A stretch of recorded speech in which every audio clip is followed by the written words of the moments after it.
Bonjour à tous, bienvenue à ce Café VAE, organisé dans la continuité des événements qui étaient réalisés en présence en 2019. Compte tenu des conditions sanitaires, on a, revu notre copie et on vous propose donc ces événements à distance. L'objectif de ces Cafés VAE est de fédérer les acteurs sur le territoire. Alors, je vais animer ce Café VAE aujourd'hui. Je vais me présenter d'abord, pardon. Béatrice Roland, donc chef de projet Intervalle et responsable du dispositif académique de validation des acquis pour l'Académie de Lille.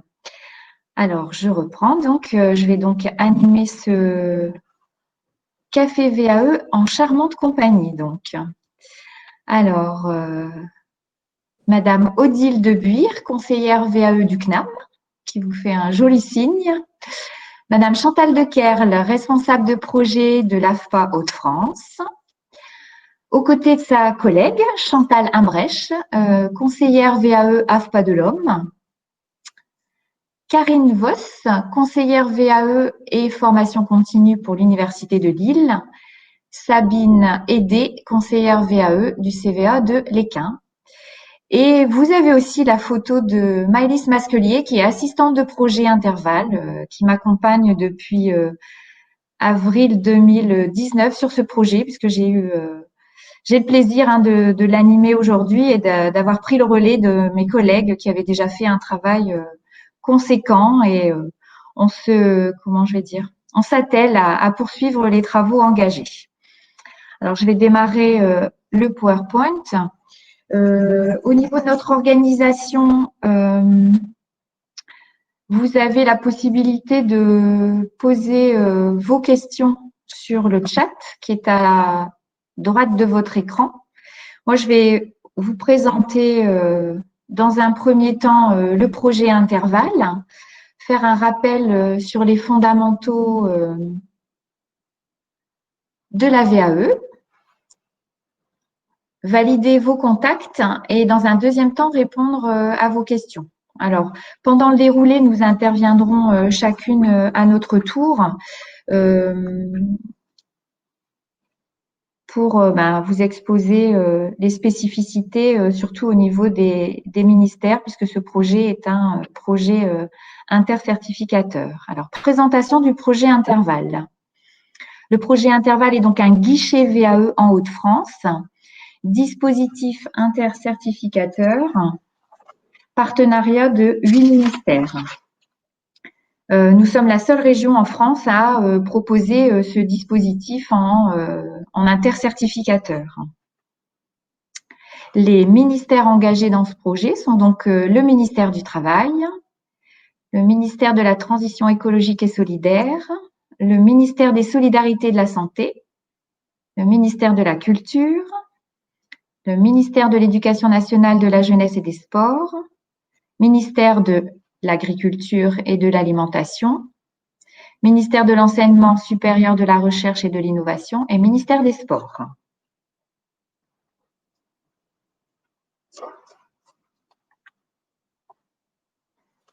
Ce projet est un dispositif qui facilite l'entrée du candidat dans une démarche de VAE en région Hauts-de-France. Intervalle propose différents services personnalisés sur un large choix de certifications délivrées par les différents ministères engagés dans le projet. Son objectif, fournir une aide préparatoire à la recevabilité de la demande du candidat, alors complétion du CERFA, préalable à l'engagement dans la démarche de VAE. Alors, un peu d'historique par rapport au projet, puisque ce projet a démarré en 2011. Moi, j'ai pris le relais l'année dernière. Un projet qui a été initié par le Conseil régional à titre expérimental en 2011. Et ce projet n'a de cesse d'évoluer. On a démarré de 2011 à 2015 à l'initiative de 3 ministères, l'Éducation nationale, la DRJSCS et le ministère de l'Agriculture, en Nord-Pas-de-Calais, avec une proposition de certification de 1000 certifications sur 23 centres. un déploiement d'intervalles élargi en 2016 pour agrandir le maillage territorial qui a été validé par le préfet et la région en mai 2015 et intervalle intervenait donc en complément des pics PRC. 2015-2020, la situation actuelle, 8 ministères en Hauts-de-France avec un panel de 2200 certifications et 80 centres en Hauts-de-France. Un plan de relance en 2017-2018 avec une adhésion renforcée des partenaires autour d'une stratégie de communication. Vous connaissez le logo, vous connaissez les kakémonos, les documents avec les couleurs bleues et vertes représentant le projet, l'identité graphique, des réunions d'information collective et un outil partagé IVAE pour la saisie des données. Alors moi, arrivée en 2019, j'ai donc pris connaissance du projet et initié, une collaboration renforcée autour de 4 axes. Alors le projet a 2 objectifs. Un objectif au niveau des candidats. On a donc 86 conseillers du réseau qui informent le candidat et qui lui permettent de compléter le CERFA. Et au niveau des partenaires, une collaboration qui s'enrichit lors des comités techniques, qui permet des échanges en intercertificateurs. Intervalle organise des formations pour les conseillers en intercertificateur, mais aussi en transverse. L'objectif de ce partenariat, c'est aussi le traitement statistique de la VAE en Hauts-de-France. Nous avons organisé l'année dernière 30 audits de qualité des centres intervalle pour valider naturellement la qualité de l'accueil. C'est ce qui a été naturellement mis en avant. Un professionnalisme des conseillers qui accueillent les candidats dans ces centres et une communication en interministériel. Concernant les lieux d'accueil, alors ces lieux d'accueil sont répartis sur l'ensemble des Hauts-de-France. 16 centres agences nationales pour la formation professionnelle des adultes, 30 centres de validation de l'éducation nationale, 19 centres de validation agricole, 2 conservatoires nationaux des arts et métiers, 15 services formation continue de l'université.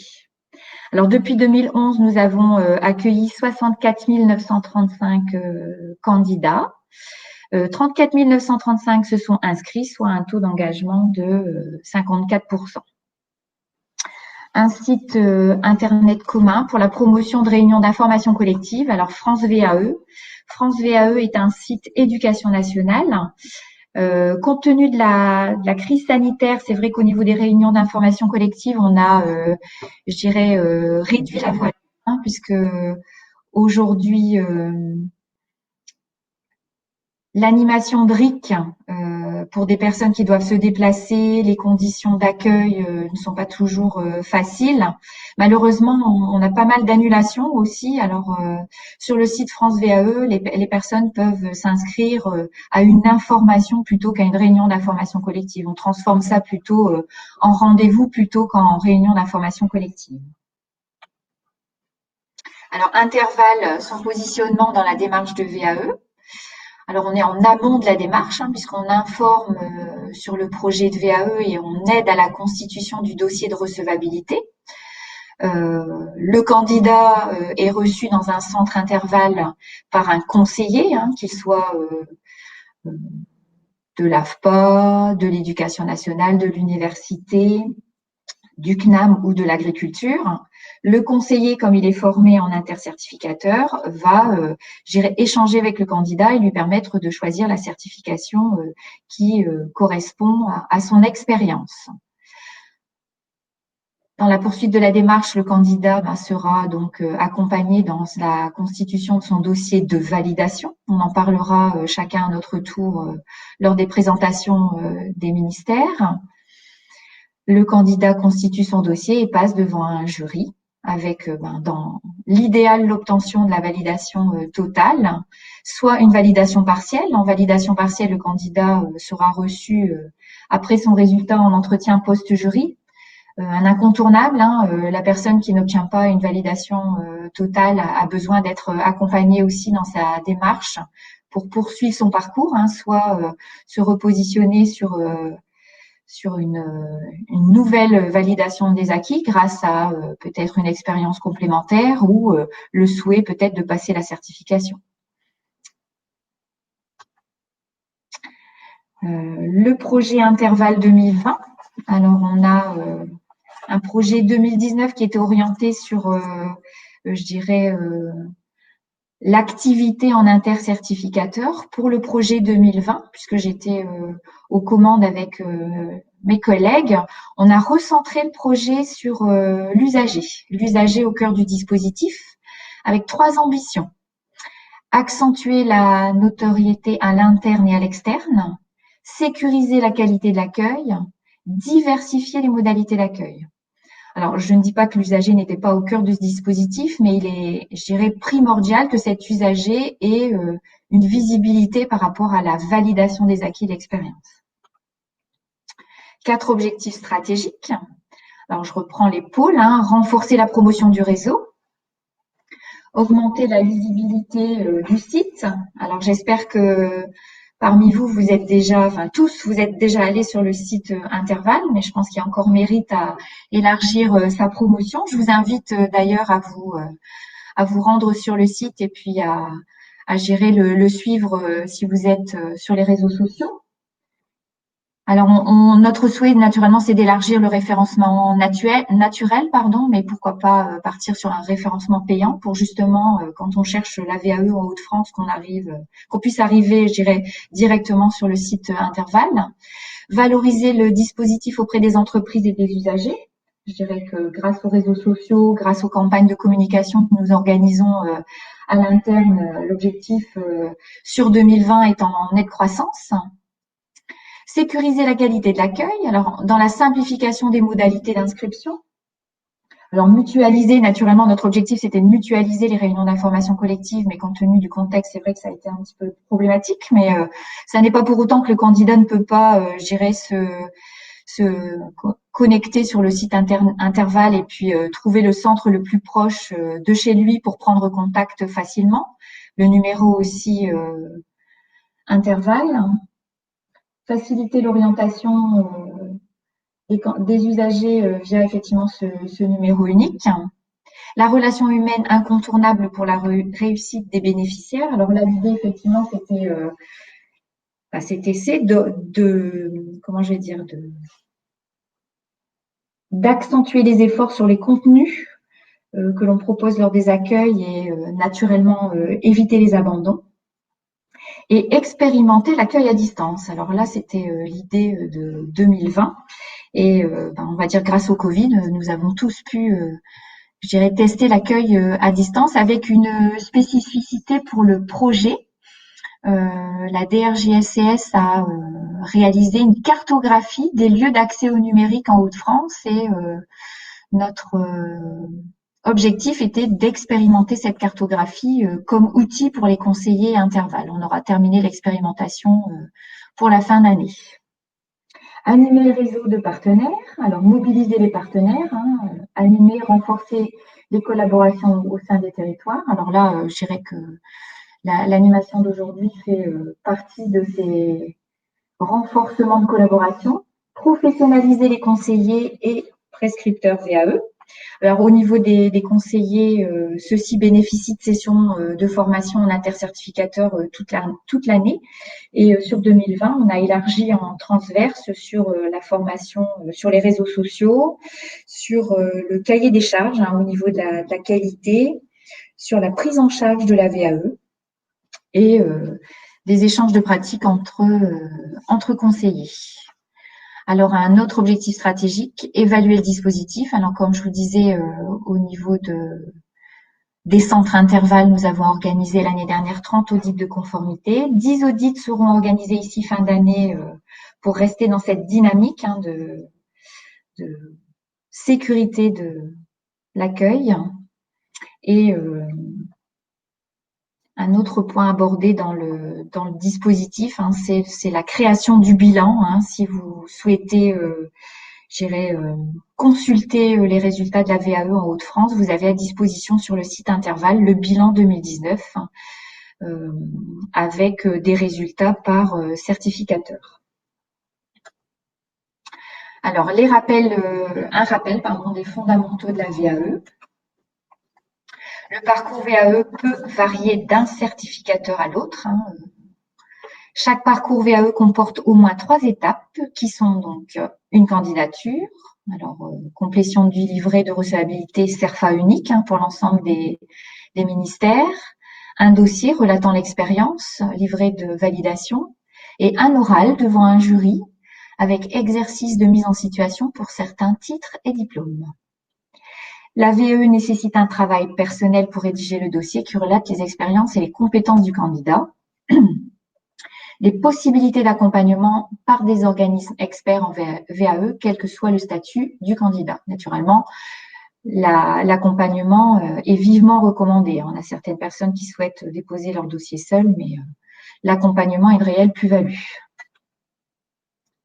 Au niveau du cadre réglementaire, la validation est un droit inscrit au Code du travail depuis le 17 janvier 2002, avec 2 évolutions de la loi. En mars, avec la réforme de la formation professionnelle relative à la formation professionnelle, à l'emploi et à la démocratie sociale. Une deuxième évolution en 2016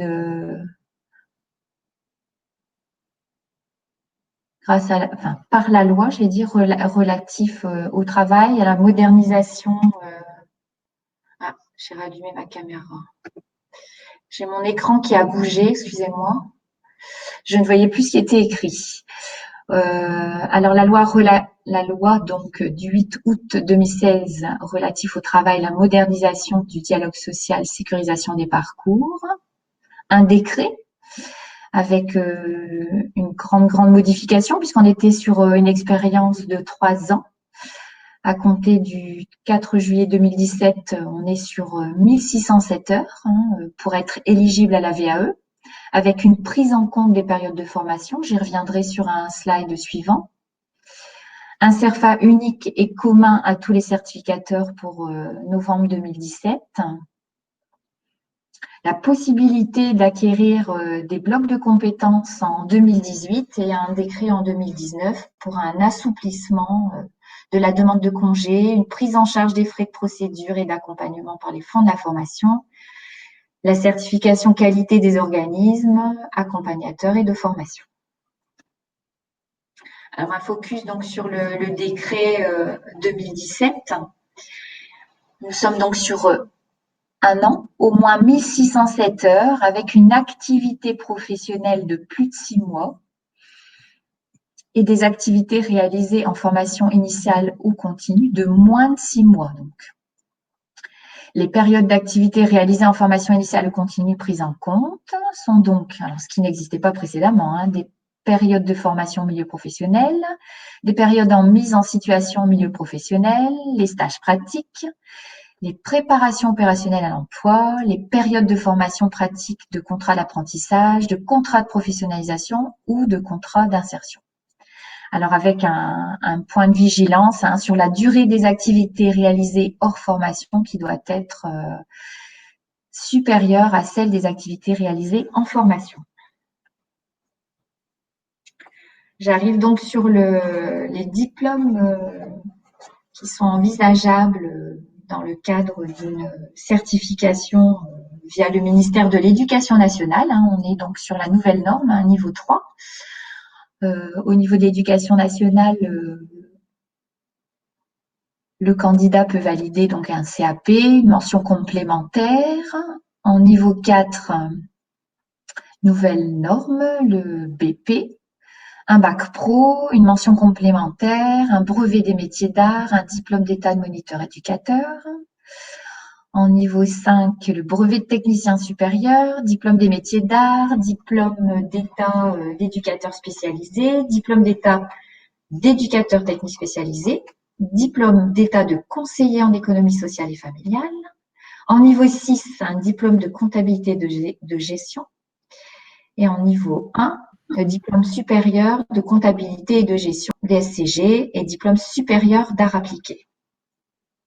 Alors, au niveau de l'éducation nationale, par rapport à la démarche de validation des acquis, on a donc le candidat qui s'inscrit via le site France VAE. Alors, comme je vous l'expliquais, nous incitions donc les candidats à s'inscrire à une réunion d'information collective qui s'est plutôt transformée en rendez-vous. Le candidat donc s'inscrit via le site France VAE, reçoit un mail de confirmation par rapport à son, je dirais, son inscription au RIC ou son rendez-vous.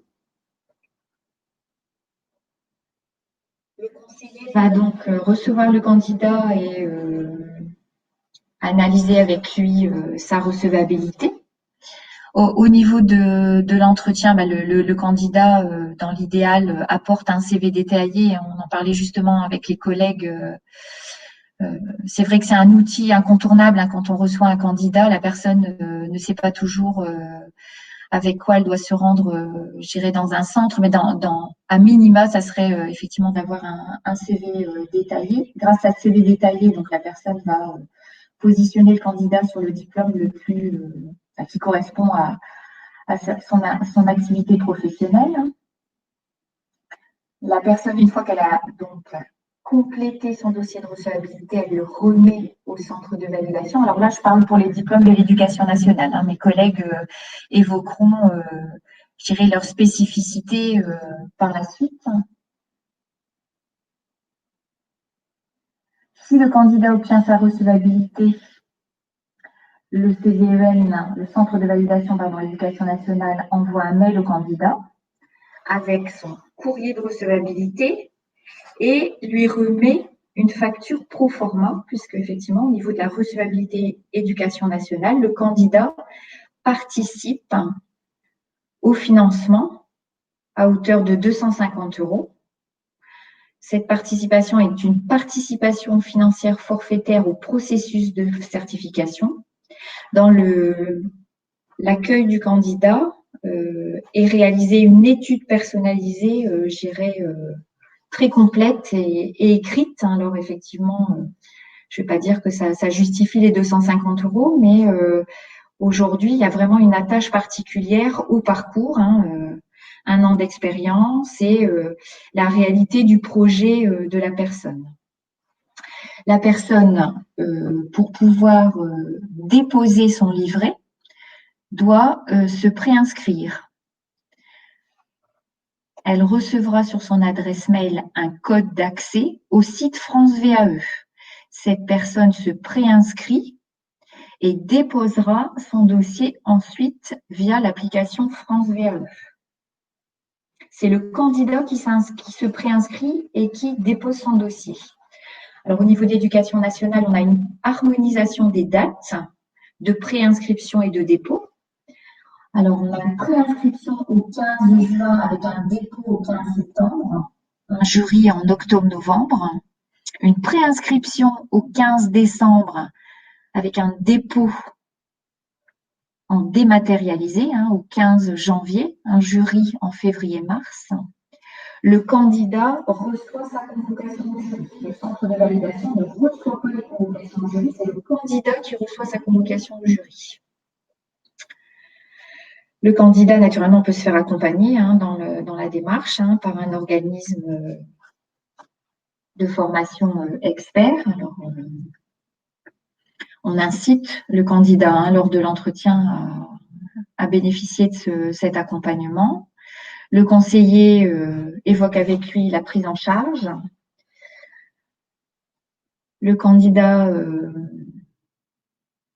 une fois qu'il aura rempli, je vais dire, son dossier livret 2, sera donc convoqué au jury et en fonction de son résultat, sera reçu à nouveau par le conseiller du centre de validation pour, comme je l'expliquais tout à l'heure, en cas de validation partielle, pouvoir l'accompagner dans la poursuite de son projet.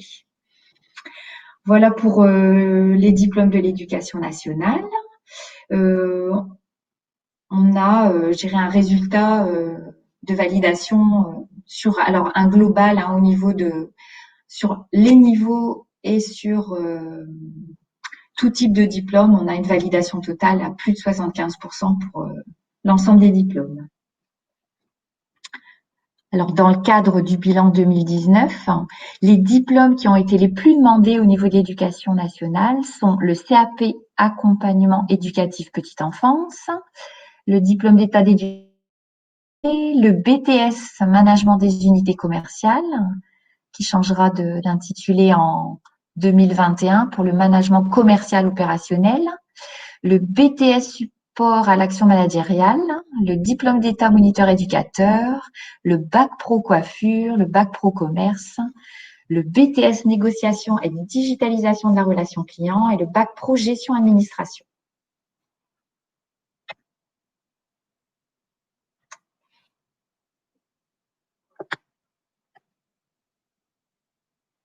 Alors, je vais prendre la parole pour le ministère des Solidarités et de la Santé, qui, grâce au réseau Interval, fait la promotion de ces diplômes. Alors, les diplômes les plus demandés au niveau du ministère des Solidarités et de la Santé sont le diplôme d'état d'accompagnement éducatif et social, le diplôme d'état d'éducateur de jeunes enfants, le diplôme d'état accompagnant éducatif vie en structure, le diplôme d'état d'aide-soignant, le diplôme d'état d'auxiliaire de puériculture. Alors, au niveau de la recevabilité pour le ministère,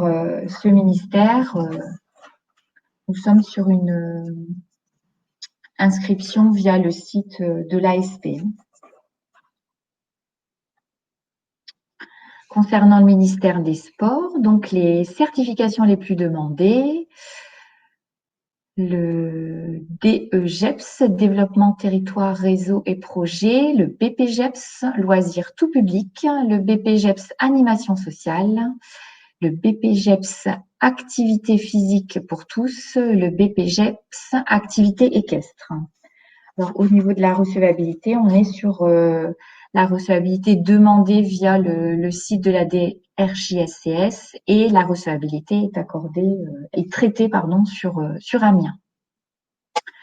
Voilà pour la présentation éducation nationale et les ministères de la Santé, des Solidarités, ministère des Sports. Je vais donc laisser la parole à mes collègues, ma collègue de l'agriculture pour présenter les diplômes les plus demandés comme je l'ai fait au niveau du ministère de l'Éducation nationale par rapport au bilan 2019 et partager avec vous les spécificités de la recevabilité et de la démarche de VAE. Voilà. Je laisse la parole à Sabine. Oui, bonjour. Eh bien, du coup, le ministère de l'Agriculture et de l'Alimentation se découpe globalement en 8 secteurs professionnels. La production et transformation des produits agricoles, l'élevage et la gestion des entreprises équestres, la gestion de la forêt, l'agroalimentaire, l'environnement, l'équipement pour l'agriculture, l'aménagement des espaces verts et les services en milieu rural. Et ces 8 secteurs, on les retrouve du coup du niveau CAP au BTSA en VAE, avec des diplômes concernant la production agricole et gestion de l'entreprise agricole, donc l'équipement pour l'agriculture, la transformation des produits, donc l'agroalimentaire, la commercialisation aussi des produits, donc la vente euh, en, en commerce alimentaire, plutôt en hyper ou en supérette, les jardineries ou également la vente animale.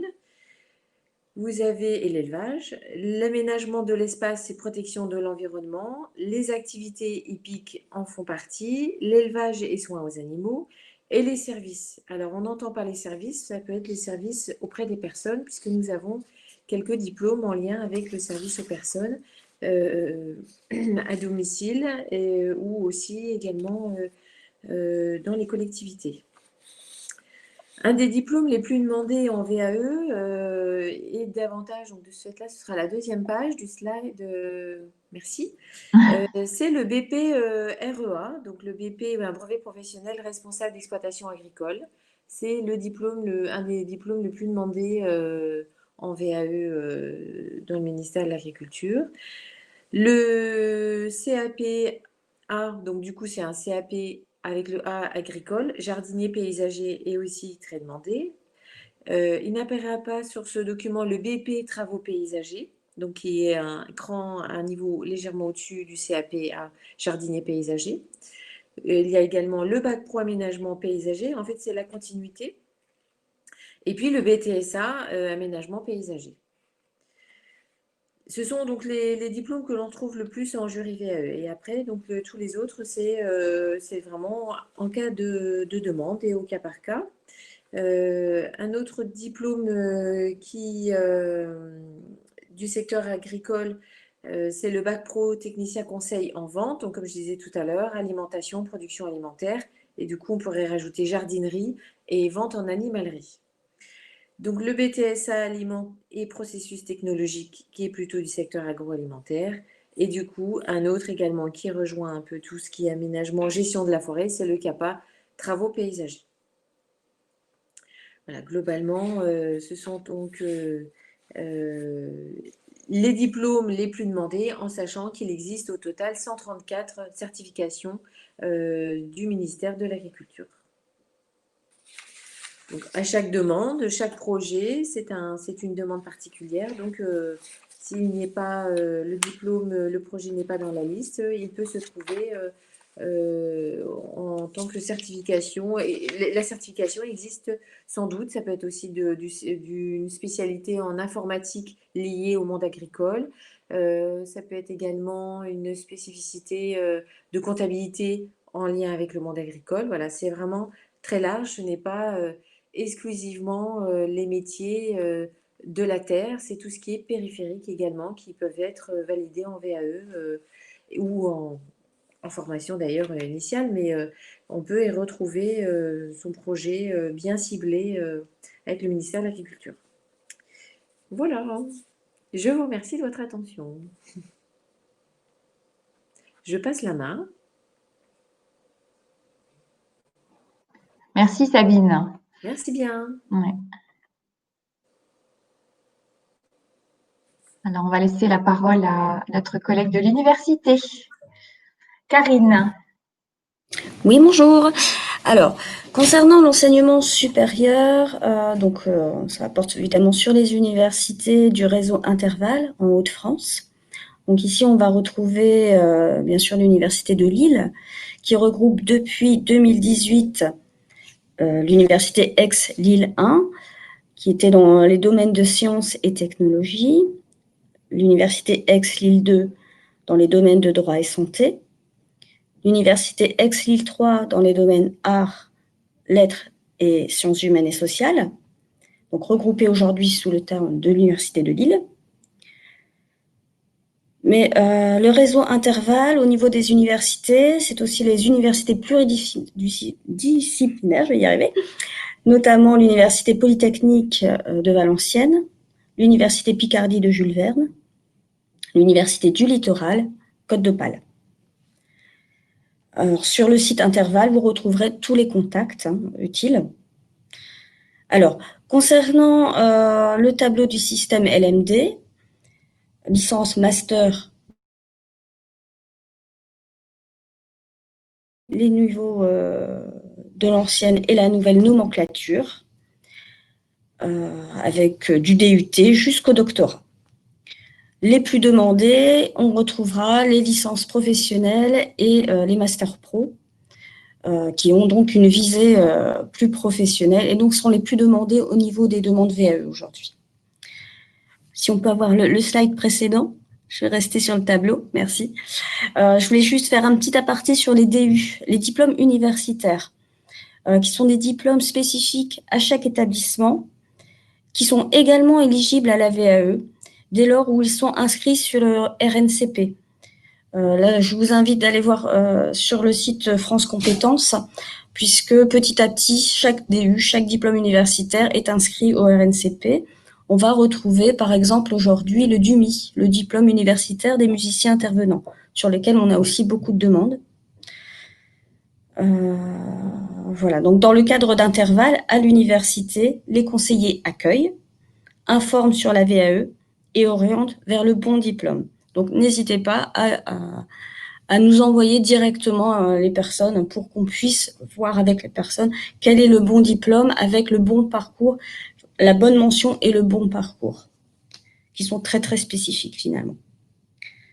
Chaque université valide ses propres diplômes, c'est-à-dire que la recevabilité est instruite par l'université qui délivre le diplôme visé par le candidat.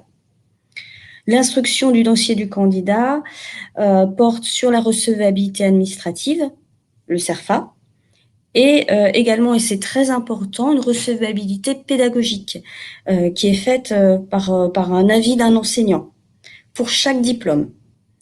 Donc ça, c'est vraiment un point important, cette recevabilité pédagogique, puisque les universités sont à la fois centre certificateur et centre accompagnateur. Le candidat a le choix de se faire accompagner pour son livret de validation. Et ceci est vraiment recommandé car l'intervention d'un enseignant, il est expert du diplôme et va permettre au candidat d'être le plus en lien avec le contenu académique du diplôme. Autre point important, c'est que la VAE au niveau de l'université est possible toute l'année. L'accueil et l'accompagnement sont individualisés. En fait, la durée d'une démarche VAE au niveau de l'université, il faut compter à peu près 12 à 18 mois. C'est un minimum et il faut savoir qu'on demande un investissement très important pour la constitution de ce livret de validation. Peut-être on peut passer au slide suivant.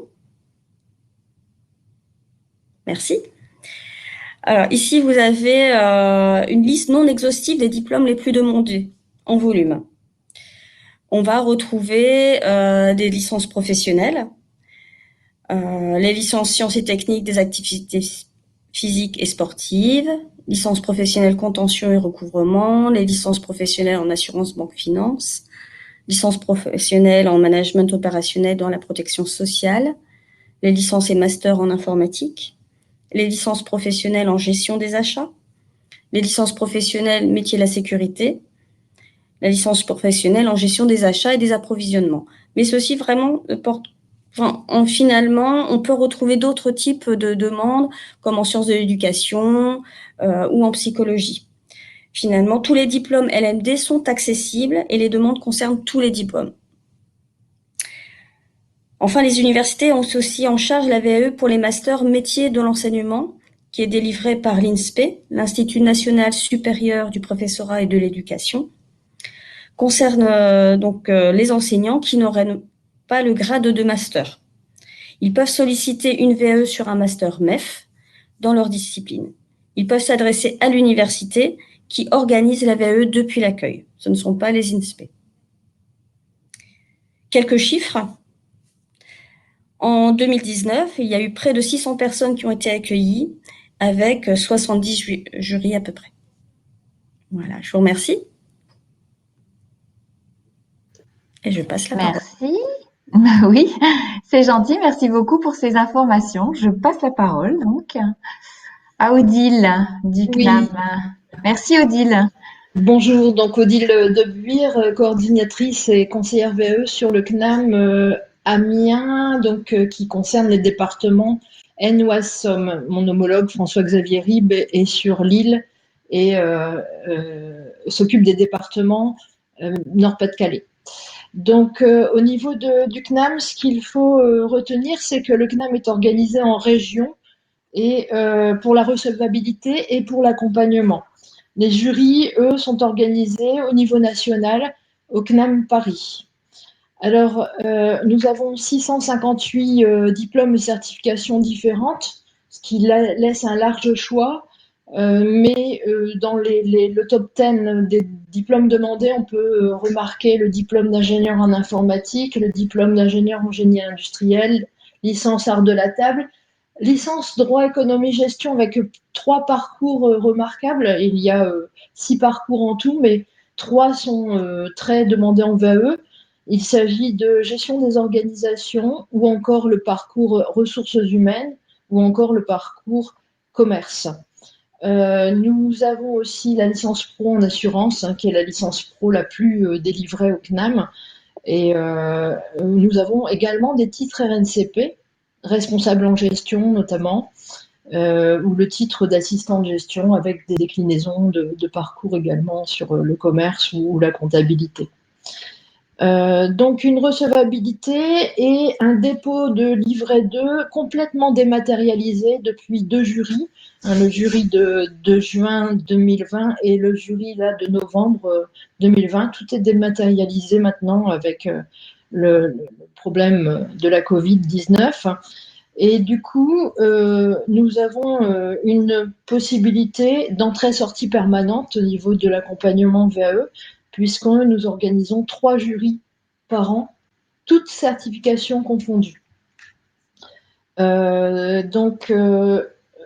Ensuite, il faut aussi préciser, comme l'université, que nous avons possibilité d'interroger les responsables pédagogiques nationaux concernant les recevabilités des candidats, hein, pour vérifier que le parcours et le profil du candidat correspondent, coïncident. Voilà, donc au niveau on a à peu près un peu plus de 50% de validation totale de diplôme en VAE par rapport à la demande. Voilà, pour le CNAM. Merci. Merci Odile. Je vais passer la parole à nos deux Chantal pour le ministère du Travail. Je te laisse la parole, Chantal. Oui, merci Béatrice. Oui, si, c'est là. Voilà. Donc bonjour à tous. Je vais donc vous présenter brièvement la certification du ministère du Travail, dont l'outil principal est le titre professionnel. Donc tout d'abord, c'est une certification professionnelle délivrée au nom de l'État, ministère du Travail, donc par les services des directs, destinée à qualifier des personnes et à favoriser ainsi leur maintien, leur retour dans l'emploi ou leur évolution professionnelle. Le titre professionnel est bien sûr inscrit au RNCP et est révisé au plus tard tous les 5 ans. C'est également une attestation d'un niveau de qualification qui est accessible par les différentes voies, formation, apprentissage et également procédure VAE. Il est constitué d'un ou plusieurs blocs de compétences, chacun correspondant à une employabilité. Les référentiels emploi, activité, compétences ou les référentiels d'évaluation sont construits avec des professionnels du métier et actualisés régulièrement. En ce qui concerne les modalités d'évaluation, elles sont toujours en lien avec l'exercice professionnel, la maîtrise du geste professionnel. Le candidat est donc évalué à partir de réalisations concrètes proches de son quotidien au travail.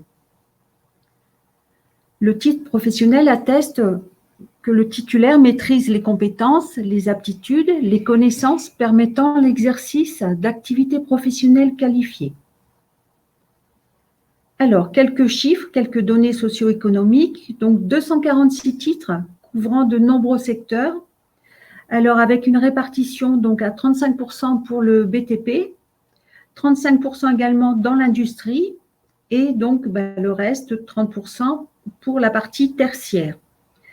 Avec une sous-répartition transport logistique 6%, hôtellerie, restauration, gestion de traitement de l'information, les services aux personnes à 21% et 3% pour la partie commerce et distribution.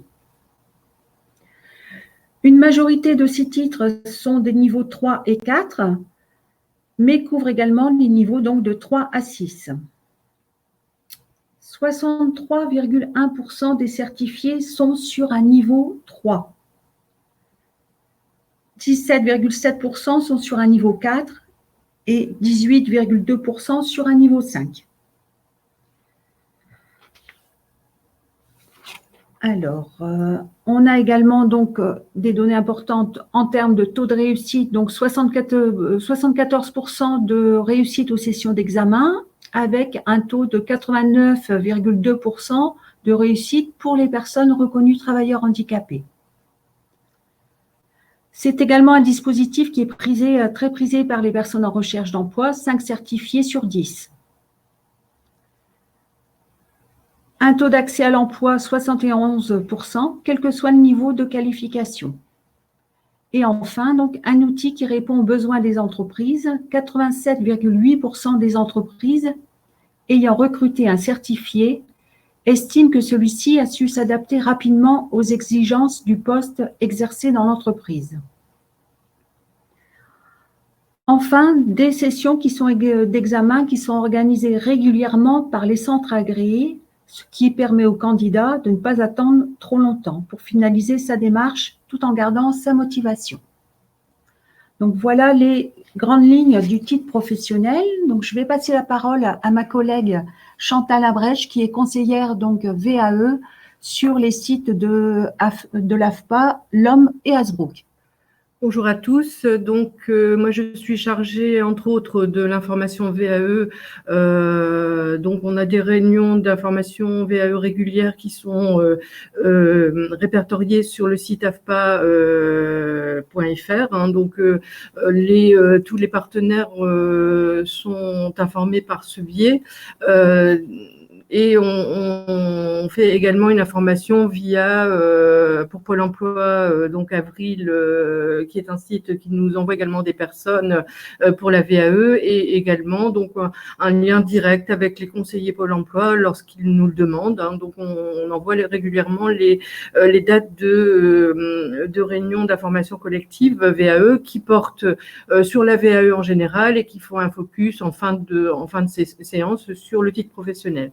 La particularité des titres professionnels, je pense pouvoir dire que c'est qu'on évalue les candidats que sur des compétences professionnelles, et donc le candidat va passer à la VAE, va passer exactement le même examen que quelqu'un qui a fait une formation.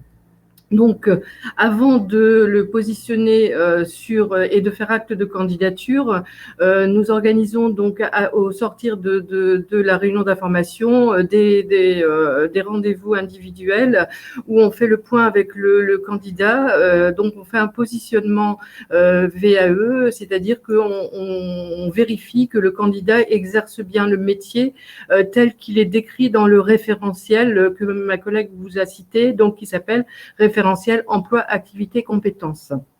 Si on se rend compte que le candidat il y a trop d'écart entre l'exercice de son métier avec le référentiel, on peut l'orienter vers une formation en tout ou partie du titre, ou lorsque l'écart n'est pas trop important, donc au moment d'accompagnement, on va peut-être l'orienter vers des immersions, des formations à distance, des petites formations, etc. Donc, lorsqu'on s'aperçoit que le candidat n'est pas trop loin du titre, nous montons avec lui son dossier de recevabilité. Donc, il n'y a pas d'avis pédagogique, comme le font certains de mes collègues dans les autres ministères, mais donc on envoie cet avis de recevabilité avec les pièces justificatives qui sont les mêmes pour tout le monde.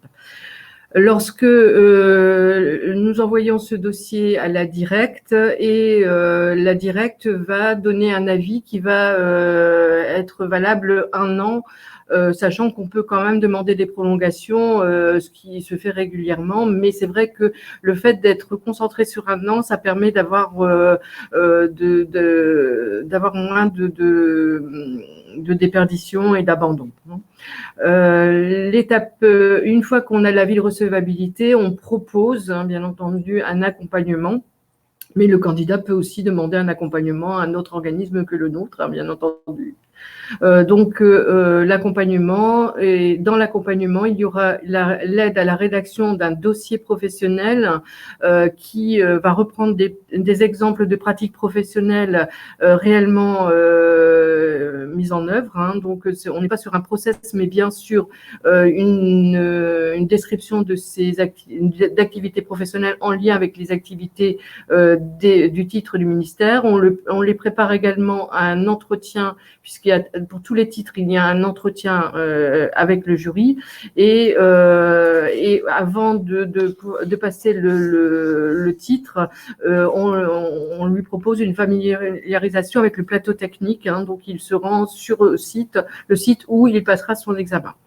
L'examen donc consiste, comme me disait ma collègue, en une mise en situation professionnelle reconstituée dans la majorité des cas, hein, donc sur des plateaux techniques qui sont agréés, et une présentation, ou alors parfois une présentation de projet, selon les titres. Hein. Donc, on a 248 titres, on a 248 examens différents, puisque chaque titre est vraiment chaque titre consiste à faire la démonstration à un jury que le candidat est capable de. Puis il y a un entretien final sur la vision globale du métier. Le jury est constitué de 2 professionnels du métier. C'est ce qui fait aussi la spécificité du titre. Les candidats sont évalués par des jurys professionnels qui sont professionnalisés eux également, hein, donc qui sont formés pour pouvoir assurer les jurys d'examen. Voilà, donc comme disait ma collègue, en fait, le candidat passe son titre dans un centre agréé, ce qui fait qu'on n'a on n'a pas d'échéance particulière pour l'accompagnement, en dehors du fait qu'on est limité à 1 an normalement. Voilà. Donc les titres professionnels les plus demandés, alors on est dans le transport routier, hein, donc de marchandises, assistant de vie aux familles, formateur FPA, hein, donc formateur professionnel d'adultes, conseiller relations clients à distance, conseiller en insertion professionnelle, employé commercial en magasin, vendeur conseil en magasin, agent de propreté et d'hygiène, gestionnaire de paye, et préparateur de commandes en entrepôt et secrétaire assistant médico-social, sachant que bon, ça fluctue, hein, selon les centres, selon les voilà, c'est très, ça change un peu toujours. Mais c'est vrai qu'on a les premiers en FPA et CIP, on a beaucoup de demandes, et y compris assistants de vie aux familles, ce qui se comprend, hein, puisque les aides à domicile doivent être certifiées pour pouvoir s'occuper de personnes fragilisées. Parfait. Ouais. Merci, mesdames. Autre chose à ajouter, peut-être, Chantal? Non? Non, c'est bon. Je vais pour complément, hein. Il n'y a pas de souci. Oui, voilà, c'est ça. L'idée, c'était effectivement de vous présenter chacune à notre tour les spécificités des ministères, hein. Je remercie donc Odile, Chantal, Karine, Sabine et Chantal pour leur présentation. Je vais continuer sur les 2 ministères, hein, qui travaillent aussi, qui participent au projet, peut-être avec des certifications qui sont moins connues et pour lesquelles effectivement on a peu de VAE. Hein. Si je prends le ministère de la Transition écologique et solidaire, hein, on a eu 4 inscrits sur le bilan 2019 avec un dossier examiné et une validation partielle. Alors, j'ai rencontré personnellement la DIAN sur le Boulonnais qui souhaite vraiment faire un focus sur la validation des acquis, mais bon, c'est effectivement des choses qui ne sont pas simples. Ce sont des métiers très, très spécifiques. Ça fait qu'il faut élargir la communication à leur niveau pour inciter les personnes à engager cette démarche. Alors, au niveau des certifications les plus demandées, le brevet de mécanicien 750, le brevet de chef mécanicien 3000, brevet de capitaine 200 pêche, certificat matelot électromécanicien.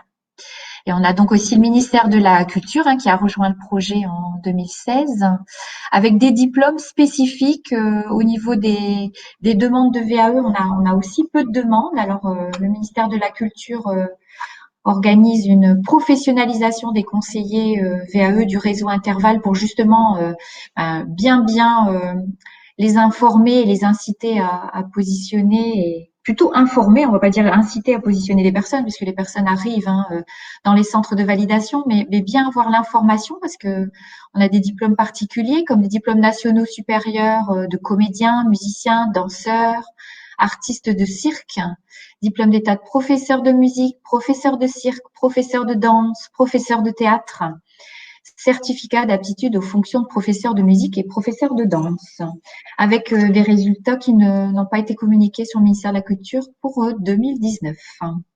Voilà pour nos présentations.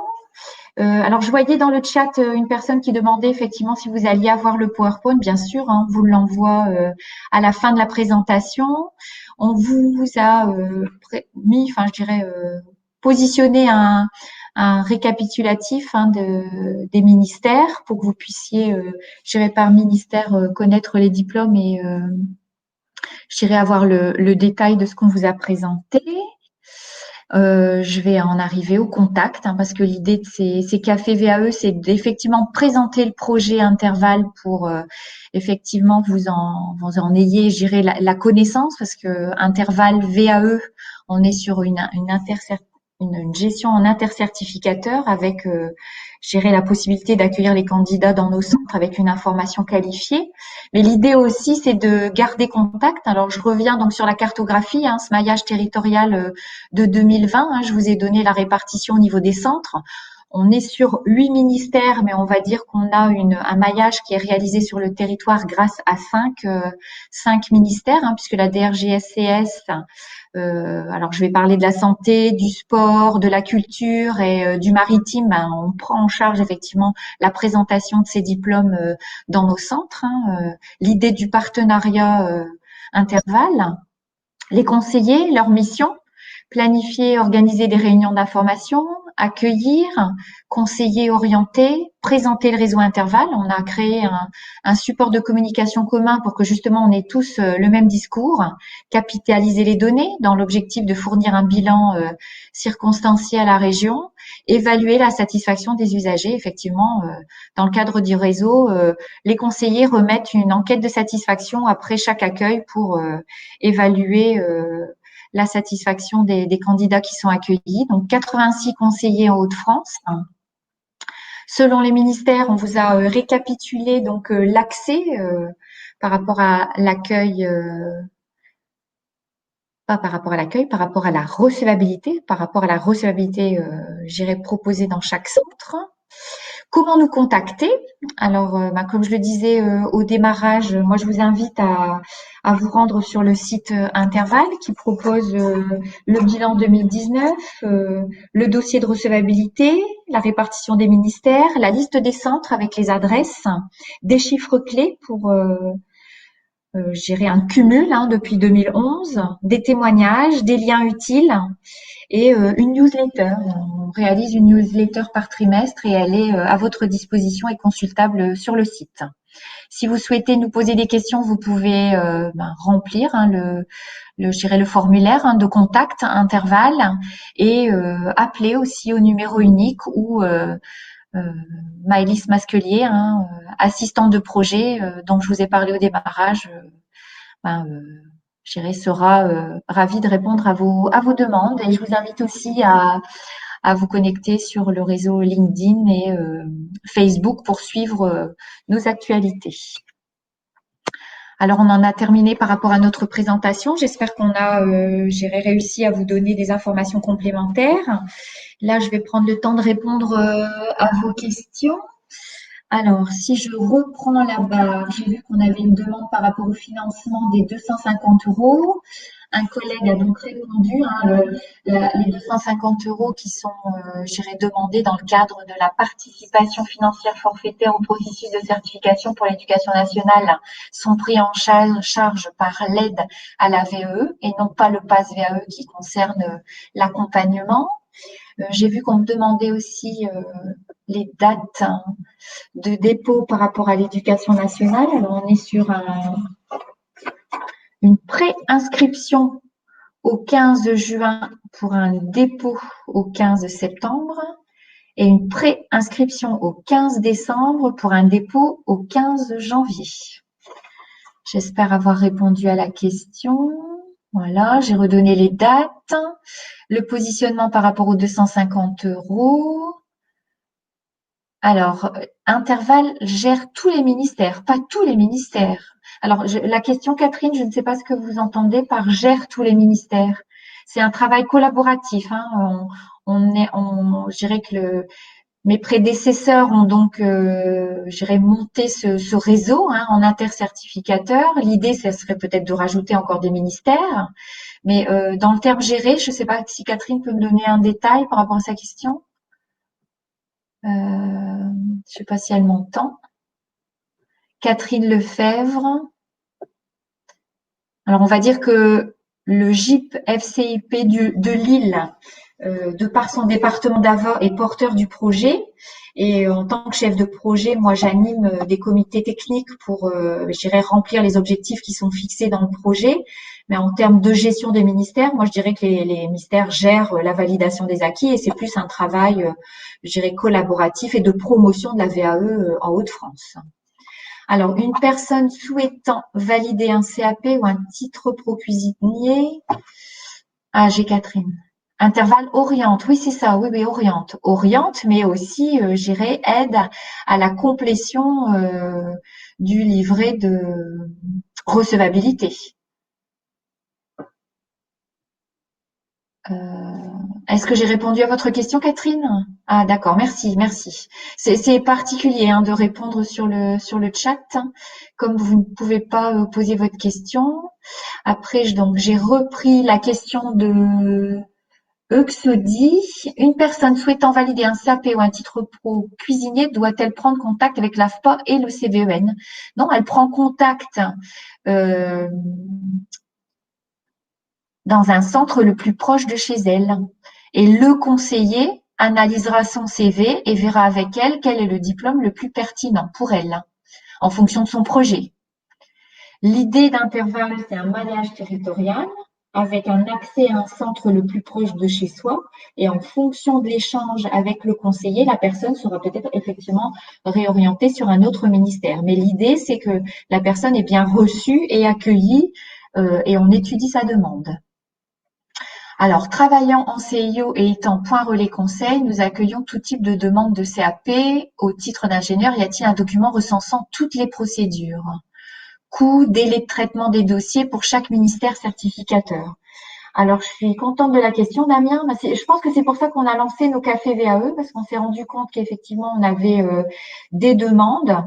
Alors là, on a lancé nos cafés VAE depuis le mois de septembre. L'idée, c'est de rester dans la dynamique de présentation du projet Intervalle et de répondre à vos questions.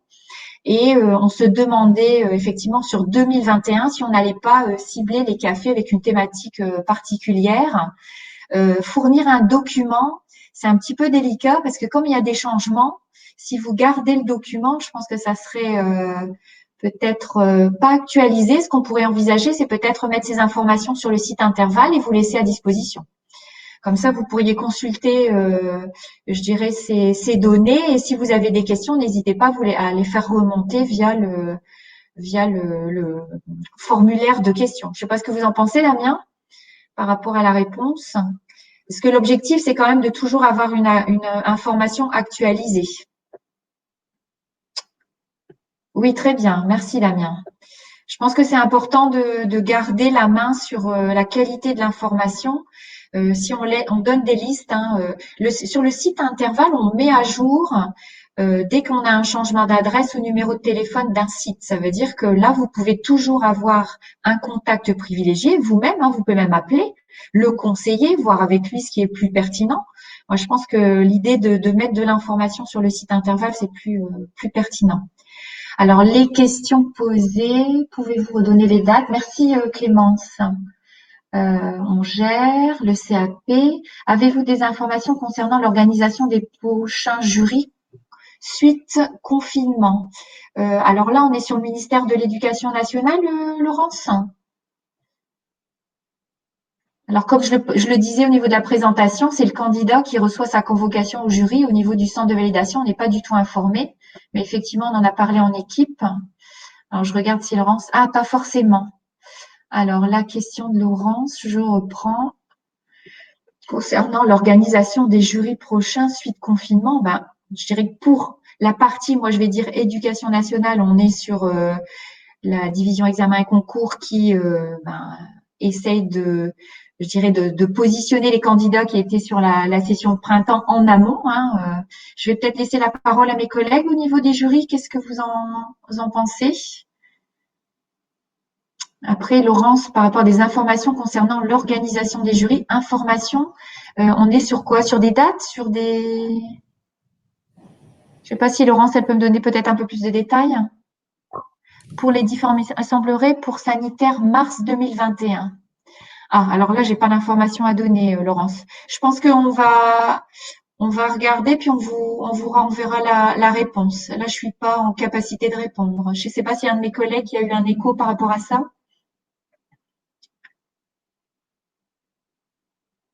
Alors, je ne sais pas si mes collègues, vous voulez donner un détail par rapport au jury, à part le sanitaire. Pour le sanitaire, normalement, on a la réponse sur le site de la DRGACS. Monsieur Sainen, notre collègue, avait remis à jour les dates. Je ne sais pas si vous y êtes retourné récemment, Laurence.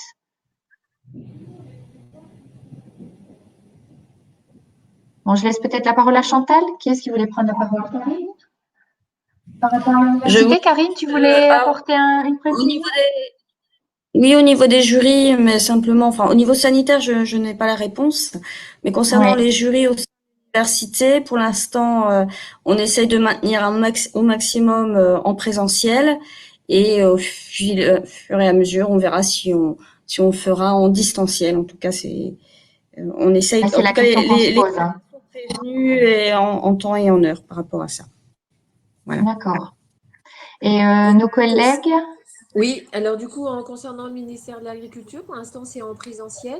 Oui. De toute façon, les jurys se déroulent à Tilloy-les-Maufflaines, dans D'accord. une salle. Du coup, chacun a de la place et de l'espace. Et donc, il y a 3 à 4 séances de jury par an, voire plus si nécessaire, sur l'année. Voilà. D'accord.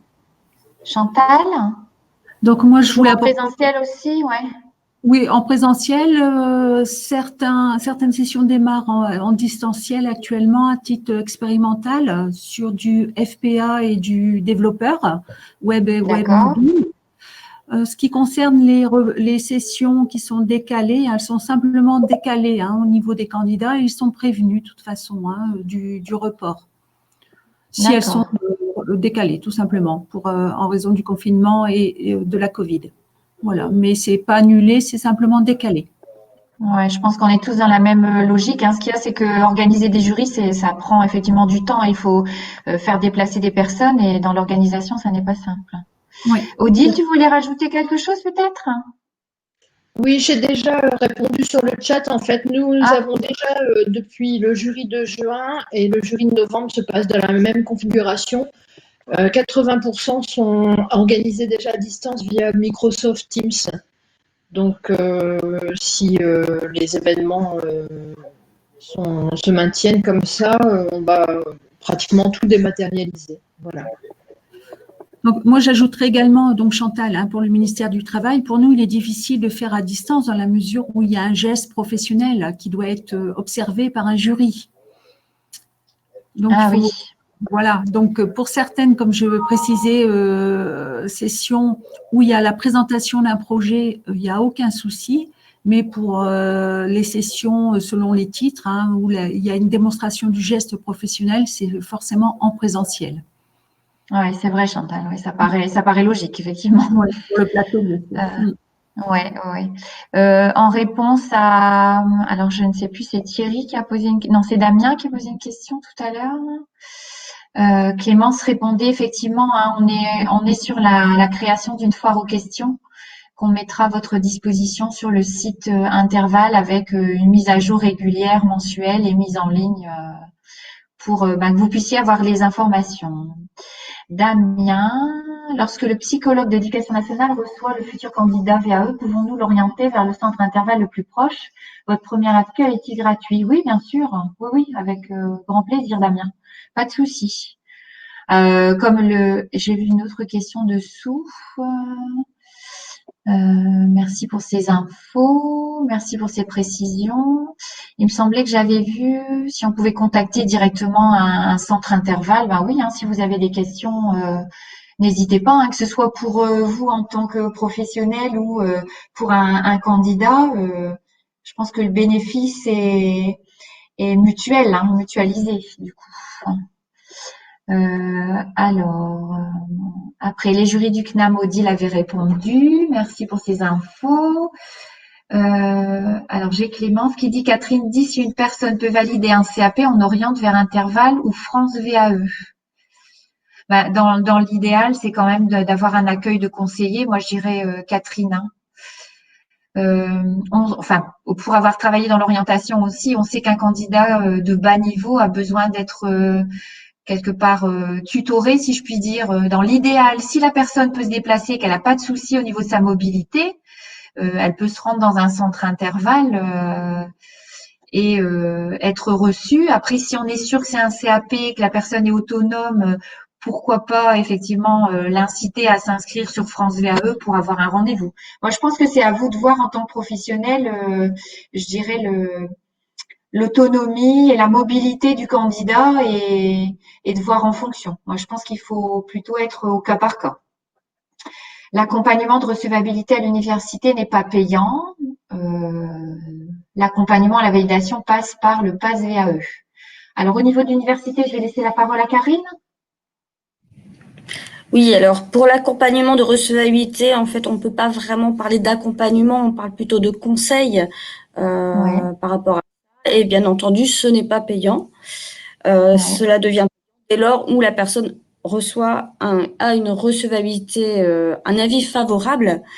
Et là, on va pouvoir contractualiser avec la personne et l'accompagnement démarre à ce moment-là, si la personne, bien entendu, choisit d'être accompagnée, ce qui n'est pas une obligation.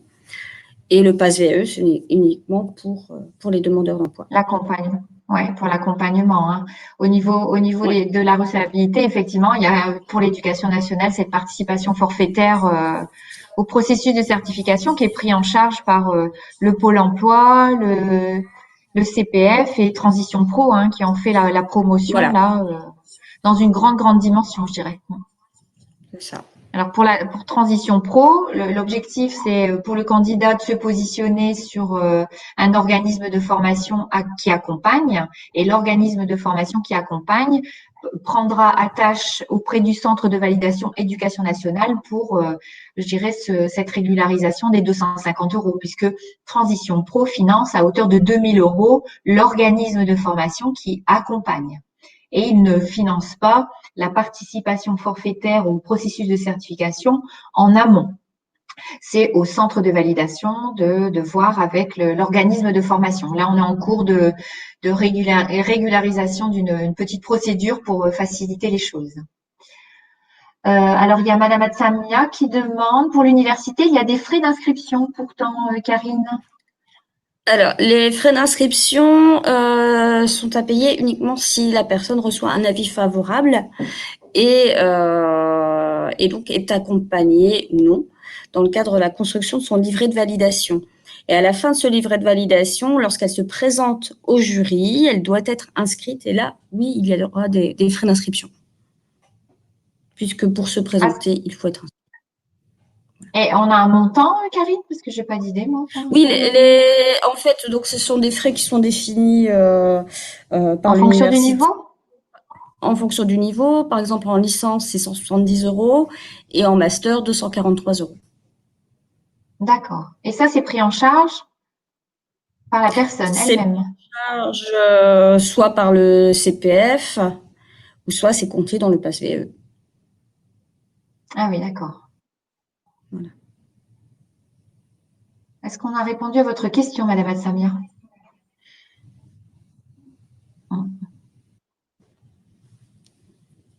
Laurence, pas dans le pass. Ah, Laurence dit que c'est pas dans le pass. Oui, les frais d'inscription ne sont pas dans le PASS, oui. Autant pour moi. Ah, c'est l'accompagnement qui est dans le pass et les C'est frais l'accompagnement, d'inscription. mais pas les frais d'inscription, c'est à part, oui, tout à fait. D'accord, d'accord. Alors, c'est la personne qui finance donc les frais d'inscription elle-même. Oui, oui, oui. D'accord. Bon, excuse-moi, hein, Karine, hein, c'est parce que Non, non, il n'y a pas de souci, il n'y a pas de souci. j'avais pas connaissance de cette spécificité. Alors, c'est la Ouais. demande d'aide à la VAE Pôle emploi. Apparemment, Catherine, Oui, pardon, on qui peut veut faire aussi, les personnes peuvent faire aussi une demande d'aide via leur conseiller, tout à fait. Pôle emploi, d'accord. Et Madame Atsamia précise, les frais ne sont pas identiques pour toutes les universités. Est-ce que tu Euh, confirmes, Karine? pop, pop, pop, Tu n'en pop. as peut-être pas de connaissance pour les autres Si, collègues? non, c'est différent puisque c'est défini par le CA de l'établissement. Donc ça De peut être, l'établissement, d'accord. ouais. Ah oui, on n'a pas une grille par niveau pour l'ensemble Je des réfléchis universités. si c'était par le ministère. Je pense que l'établissement reçoit effectivement des directives du ministère, mais après c'est voté au sein du CA. D'accord. Il faut donc se rapprocher, à partir du moment où on a l'université qui permettrait de valider une certification, de toute Mm. façon, lors de l'entretien d'accueil, on précise à Dans- cette personne quel est le oui, montant de ses oui, frais. oui. Logiquement, Oui, on doit d'accord. en informer le candidat, bien sûr. D'accord, ok. Voilà. Est-ce que on a encore des questions par rapport à ces frais? Est-ce que c'est clair pour vous, mesdames? Oui. J'ai Damien qui me pose une autre question. Il y a quelques années, nous avions un annuaire VAE du Valenciennois présentant les certificateurs et les personnes contacts. Par ministère, ce document a-t-il été actualisé? Alors, sur le Valenciennois, qu'est-ce que vous entendiez par présentant les certificateurs? Ça veut dire qu'aujourd'hui, si je prends le réseau Interval, si vous allez sur le site Interval, vous aurez les lieux d'accueil, mais vous n'avez pas de nom. Euh, dans l'idéal, ça serait d'avoir peut-être la liste des conseillers, Damien. Parce que nous, on a la liste des conseillers, puisqu'on a la liste des 80 conseillers. Dans l'idéal, ça serait de pouvoir accéder à cette liste, Damien, si je comprends bien la question. Ah, j'ai pas la réponse. Oui, liste des conseillers ou personnes référentes. Ben, je pense que c'est peut-être quelque chose qu'on peut voir ensemble. Alors après, les personnes changent, les équipes changent, hein. Vous répondrez peut-être avec moi, mes collègues, mais c'est vrai que déjà pour la garder à jour, c'est pas évident parce on a du mouvement. Dans l'idée, c'est que généralement au mois de septembre, on fait un gros point et on valide ensemble cette liste. Ouais. Je pense que vous pouvez. Après, je veux pas répondre sans mes collègues. Qu'est-ce que vous en pensez, mes collègues, par rapport à cette liste de conseillers? Est-ce on est dans l'idée de l'afficher? Damien, moi, si vous la souhaitez, vous pouvez la demander à Maëlys Masquelier, assistante de projet. Elle vous enverra les contacts sur votre territoire si vous le souhaitez. Mais vous donner l'exhaustivité de la liste, peut-être pas. Damien, oui, liste des conseillers aux personnes référentes. Sur le site, il y a le mail du conseiller du point d'accueil. Oui, ben voilà, c'est ça. Je pense que c'est déjà pas mal. L'idée, effectivement, c'est toujours vous donner une information qualifiée. Alors, je suis un petit peu, je dirais, avec un point de vigilance par rapport à cette réponse, mais je pense que vous travaillez peut-être avec ma collègue Corinne Fang sur le Valenciennois. Je sais qu'ils ont un travail en commun. Ah ben voilà, Damien consultera plus régulièrement le site. Mais si vous avez une question particulière, vous la posez sur le site et on répondra à votre demande surtout. Mais je vais demander, enfin Maëlys, elle est présente, hein, elle vous enverra les contacts sur votre territoire, Damien. Si vous souhaitez effectivement prendre contact et puis recréer du lien. C'est l'idée de ces cafés VAE qu'on avait, j'irais, imaginé l'année dernière en présentiel, hein, on avait démarré des matinales intervalles, on les avait appelées matinales intervalles. Et l'idée, c'était de se déplacer sur l'ensemble du territoire Hauts-de-France. Malheureusement, on n'a pas pu le faire. Ça fait qu'on a donc créé ces cafés VAE à distance, mais là, on est sur des contacts sur l'ensemble du territoire. Ça fait que pour créer du lien, on n'est peut-être pas du tout dans la même dimension, mais en axe de progrès peut-être pour l'année prochaine, ça serait peut-être de faire un café VAE par territoire aussi pour recréer du lien. Il faut qu'on y réfléchisse. Mais merci pour votre question en tout cas, Damien. Ça me permet de réfléchir à d'autres idées. Laurence, le candidat à la VAE transmet à quel direct son dossier de recevabilité?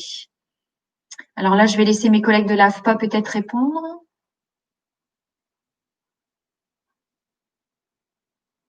Chantal, hein, je ne sais pas si tu as entendu ou je vous ai perdu. Oui, donc en fonction à la directe, en fonction du lieu d'habitation, tout simplement. Ah, c'est en fonction du lieu d'habitation de la personne, d'accord, Voilà. très bien. Et c'est le candidat qui envoie son dossier, Chantal, hein, c'est pas Non, le non, collègue de l'AFPA. Hein. non, c'est pas le candidat, c'est nous. Ah, c'est vous qui l'envoyez, d'accord. Parce que là, Oui. Laurence posait la question, le candidat à la VAE. Ah, le candidat à la VAE, pardon. Transmet, bah oui, c'était bien ça. Non, c'est bien l'AFPA qui transmet à la directe. Hein, oui, pour obtenir la recevabilité, d'accord. tout à fait. Delphine, sur le site, il y a le mail du conseiller, j'ai lu, très bien, consulterai. Jennifer, je suis un monsieur qui me demande si 1 800 € de sa VAE à l'université sera financé par le PASS. Est-ce bien cela?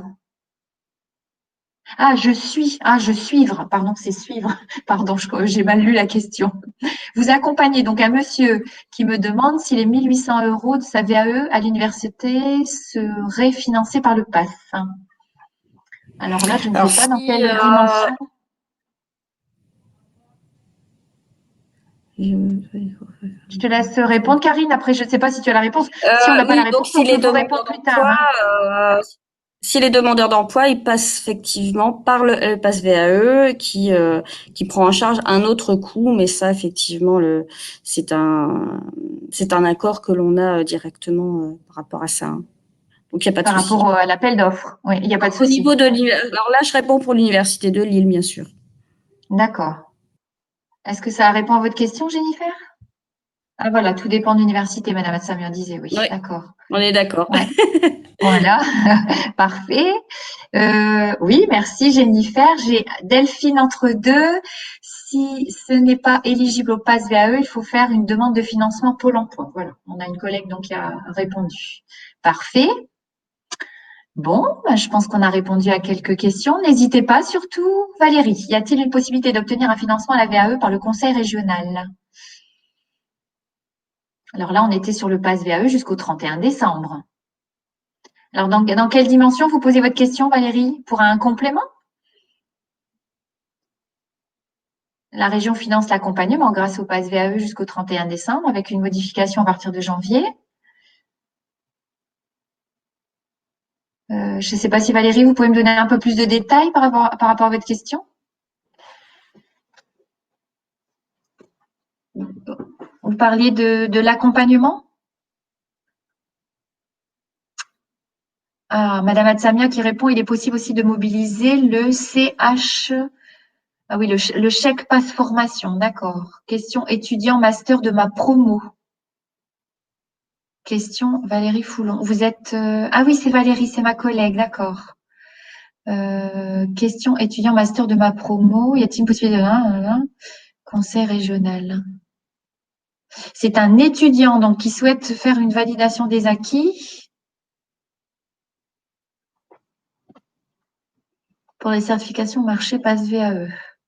Alors j'essaie de suivre. Donc Madame Atsamia a proposé effectivement le chèque passe formation pour les certifications marché passe VAE, d'accord. Là on est sur un demandeur d'emploi, mais là je ne sais pas, il faudrait qu'on voit Valérie par rapport au master si effectivement on est dans cette possibilité. Si je peux me permettre, Valérie, on étudiera la réponse au bureau. Je pense pas être en mesure de répondre. Je sais pas si Karine, tu suis? Il faut voir la situation de la personne et voir si elle est dans le cadre de la formation initiale ou de la formation continue. Donc c'est du cas par cas. C'est du cas par cas. Oui, je pense que Valérie, on sera plutôt dans la dynamique d'une réponse en direct. Alors, Mais n'hésitez pas à Delphine. revenir vers moi dans ce cas-là. Oui, merci Karine. Quand aurons-nous les informations sur les modifications du pass VAE pour janvier? Alors là, je vais laisser peut-être Madame Atsamia répondre. Là, on est en attente pour l'instant, hein. Je pense qu'on n'a pas de délai, Madame Atsamia, par rapport à la réponse pour le mois de janvier. Le pass VAE s'achève en décembre. Une communication sera effectuée prochainement. Voilà, c'est ça. Oui, on n'avait pas d'informations à communiquer à ce jour. Oui, il me semblait bien, Madame Atsamia. Merci. Et vous m'avez ajouté hors marché, mobilisation de biens pour des certifications hors marché, d'accord. Ah oui, si la certification n'est pas dans le marché au niveau du pass, on pourrait mobiliser le chèque pass formation pour cette certification qui est hors marché. Et Madame Atsamia précise, donc on sera sur une aide individuelle au niveau de la réponse de la région par rapport au financement. Voilà. Alors, est-ce que vous avez encore des questions? Alors, comme le précisait donc, merci Delphine, merci. Je ne vous ai pas présenté Clémence Lalo qui était dans le chat et je vais en profiter parce qu'elle est arrivée parmi nous pour promouvoir la VAE en Hauts-de-France. Elle est donc chargée de communication dans le cadre du projet Interval. Elle a rejoint l'équipe ici au 1er septembre et c'est elle qui va ajouter la foire aux questions. On a donc lancé ces cafés VAE et Clémence a proposé de répertorier l'ensemble des questions posées lors des cafés et de les positionner donc sur le site Interval pour que vous puissiez régulièrement consulter le site et avoir des réponses à vos demandes. Et comme je disais à Damien, n'hésitez pas à vous rapprocher du formulaire, enfin à inscrire vos questions dans le formulaire, on répondra et on les mettra à jour sur le site. Alors Isabelle, guide Hauts-de-France, aide 502, info sur le pass VAE. Ben, merci beaucoup pour ce partage Isabelle. Voilà. Bon, bah, écoutez, je pense je vais remettre ma caméra pour vous saluer. Je me suis permise de la fermer parce que je consulte des documents en même temps. Si les collègues veulent peut-être reprendre la main sur une image, vous avez un visage sur un nom. Écoutez, moi j'étais ravie d'animer ce deuxième café VAE en compagnie de mes collègues. Alors on évoluera dans son contenu, hein, dans les contenus, mais en tout cas on maintient nos rendez-vous pour les prochaines dates, hein, 24 novembre et 18 décembre. N'hésitez pas à en faire la promotion autour de vous, hein, des collègues qui n'auraient pas participé ou des partenaires de territoire. L'objectif c'est vraiment de permettre à cette VAE d'être visible auprès de l'ensemble des acteurs, qu'ils soient usagers, acteurs du territoire comme vous et des entreprises, puisque l'objectif, c'est aussi de promouvoir cette VAE auprès des salariés. Voilà. Je ne sais pas si mes collègues, vous souhaitez préciser quelque chose avant notre clôture. Bon, un grand sourire pour le départ. Merci beaucoup à toutes. N'hésitez pas surtout, et puis on reste à votre écoute, à votre disposition pour toute demande. Alors, je vais dire quelque chose de basique, mais il n'y a pas de question idiote, hein. Alors, profitez de nous. À bientôt. Merci beaucoup. Bonne journée. Merci, bonne journée, au revoir. Merci, mesdames, pour votre participation active. À bientôt.